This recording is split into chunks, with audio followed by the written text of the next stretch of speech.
Ah, l'algorithme. Tout le monde aimerait savoir comment il fonctionne. Eh bien, la raison principale de pourquoi personne n'arrive à le comprendre, c'est parce qu'en fait, c'est une machine. C'est un algorithme.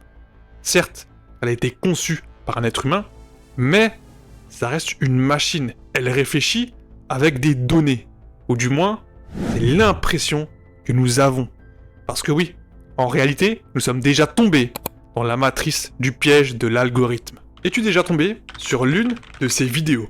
Je mettrai ma main à couper que c'est le cas.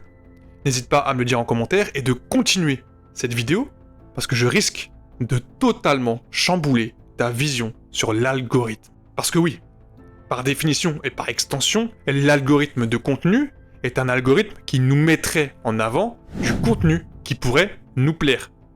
Tout simplement, si nous apprécions le football, il nous mettra du football. Si nous apprécions le make-up, il va nous mettre du make-up. Si nous apprécions le business en ligne, il va nous mettre du business en ligne. C'est aussi simple que ça. Mais, laisse-moi te poser une question. Tu n'as pas remarqué que l'algorithme a l'impression de te connaître? Parce que oui, si tu es catholique, il va te mettre du contenu catholique. Si tu es musulman, il va te mettre du contenu musulman. Si tu es juif, il va te mettre du contenu juif. Tu es en train de comprendre la logique derrière. En fait, l'algorithme, avec les données sur tes croyances, tes valeurs, tes perceptions et comment toi tu vois la vie, c'est ce qu'on appelle le biais de confirmation, va donc mettre en valeur tout ça dans ton algorithme. Attention, je ne prends pas les crédits sur cette théorie-là, parce qu'en effet, ce n'est pas moi qui l'ai théorisé. C'est Eli Pariser, dans son livre écrit en 2011, je vous fais la traduction en français, Les bulles de filtre, ce que Internet te cache. Dans son livre, il théoriserait l'idée que ça serait l'algorithme qui te cacherait des types de contenus pour t'ancrer, et retenez bien ce mot, dans ton biais de confirmation. Maintenant qu'on a compris tout ça, c'est quoi un biais de confirmation? Le biais de confirmation a été mis en avant dans une étude par Peter Watson en 1960. Elle se traduirait simplement par la tendance naturelle de l'être humain à privilégier les informations qu'il possède sur des préjugés, sur ses idées reçues, sur ses convictions ou sur des hypothèses. Tu commences à comprendre pourquoi la plupart des gens qui sont en débat sont ancrés dans leurs propres convictions et ne sortiront jamais de leur propre boucle algorithmique. Vous comprenez maintenant pourquoi la plupart des gens sont têtus sur un sujet. Parce que si on suit cette théorie-là, le biais de confirmation ancrerait donc les personnes qui consomment du contenu dans leurs propres théories, hypothèses, convictions et idées reçues. L'algorithme exacerbe ce côté-là de l'être humain. On ne va pas s'arrêter là. Parce que selon Eli Pariser, les bulles de filtre, c'est-à-dire le fait que l'algorithme te cache des types de contenus, seraient aussi faits pour accentuer ton biais cognitif. Et là, je pense que vous allez me dire, mais Mickaël, qu'est-ce que tu me racontes? Et même moi, quand j'ai lu ça, j'ai pas directement compris.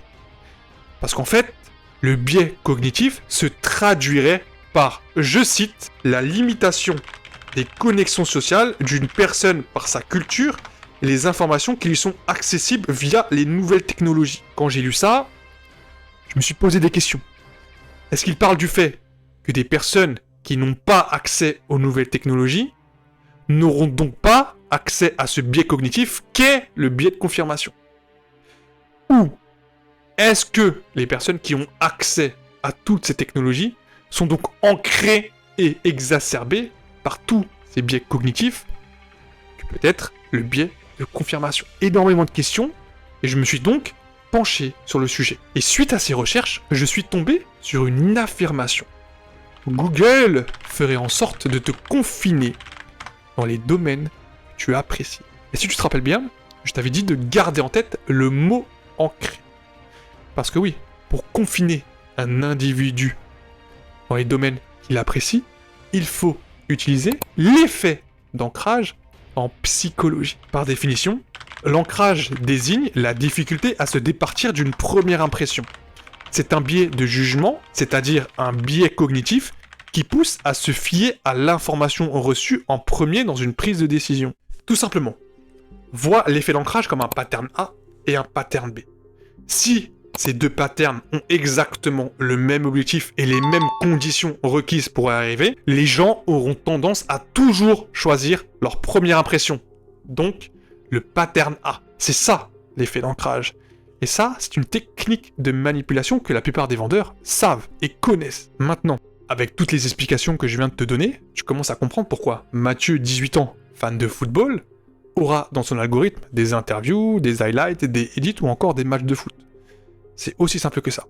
Et ça marche pour absolument toutes les niches. Politique, lecture, cuisine, tout ce que tu veux. Eh bien, sache que tu es rentré dans ta chambre d'écho. La chambre d'écho se définit simplement par toutes les informations, les idées, les croyances que tu reçois dans un système défini qui te seront donc amplifiées et répétées. Maintenant que tu as cette définition, remplace information, idées et croyances par contenu.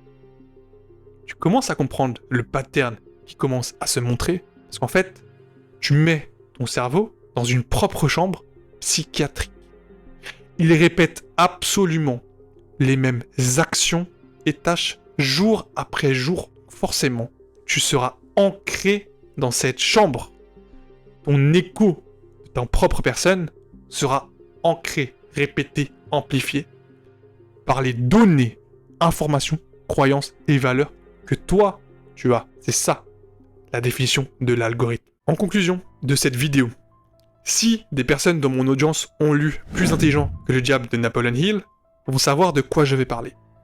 Je pense que vous connaissez ce qu'est un drifter et un non-drifter. Mais pour ceux qui n'ont jamais lu le livre, laissez-moi vous expliquer les deux cas. Pour Napoleon Hill, un drifter est une personne qui ne réfléchit plus par ses propres pensées. Il se laisse aller avec l'océan. C'est-à-dire qu'il est ancré dans son algorithme. Il réfléchit uniquement avec les informations qu'il reçoit. Tandis qu'un non-drifter est une personne qui réfléchit par lui-même avec toutes les informations qu'il reçoit. C'est-à-dire qu'il questionne absolument tout. Ce que j'essaie de vous dire par là, c'est que l'algorithme en soi est une opportunité. Je ne vois pas de mal dans l'algorithme. Comprenez-le. Cependant, comment tu vas utiliser l'algorithme, là, ça devient un problème. Si tu apprécies le football et que tu as du football, en soi, je n'y vois aucun problème. Tant que ça t'apprend à devenir meilleur en foot, fais à ta guise. Mais si ton algorithme te montre des fesses, des trucs inutiles, des trucs drôles, à quoi tu joues? C'est ça que j'essaie de te faire comprendre. Pour te donner un exemple, j'ai au moins 25 comptes sur YouTube, Instagram et TikTok. Pour éduquer mes algorithmes et pour vraiment comprendre comment ils fonctionnent. J'ai un compte Red Pill, j'ai un compte de lecture, j'ai un compte séduction, j'ai un compte business, j'ai un compte tout ce que tu veux.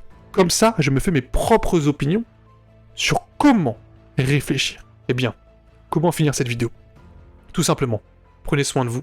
C'était Mickaël, le consultant préféré de ton entrepreneur préféré. On se retrouve pour la prochaine vidéo.